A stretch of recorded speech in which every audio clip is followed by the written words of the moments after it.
Many women say that they just want to tone up, but what many of them do not understand is that toning is actually building the muscle and having a low enough body fat percentage to be able to see that definition. Now, muscle is built over time and not near as fast as you and I would like it to be.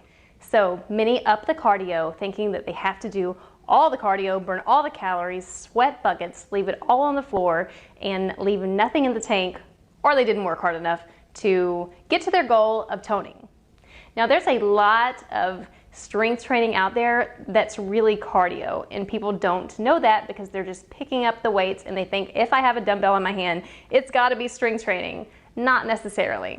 So is this video an entire knock on cardio? Because it sounds like it so far. No, absolutely not. I do cardio, you should do cardio. Both are great, strength training and cardio. The problem arises when people think they're strength training, but they're really doing cardio because they're not resting in between sets, so they're not lifting as heavy as they could. They think they're working hard, which they are working hard, but for the purpose of muscle building, toning, changing your body composition, that is having less fat than you do muscle and having that leaner appearance, you need to rest between sets in strength training. If you're not needing to rest, you're not lifting heavy enough to elicit change. Doing too much cardio when the goal is to tone up and build muscle is actually going to have the opposite effect and can cause you to lose muscle. And we all know that every time you lose muscle with too much cardio, a baby still dies, which would make you a serial killer.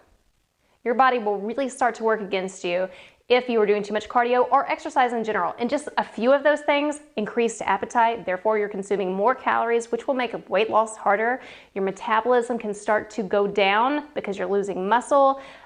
Your fatigue increases, your anxiety increases, you can't sleep well at night. Muscle loss, bone loss, poor recovery, not being able to progress in the weights that you are lifting in your strength training workouts, and way too much other stuff that would feel like I was getting way up in your personal business if I mentioned. You cannot outtrain a bad diet. If you want your metabolism to work for you and not against you, build the muscle.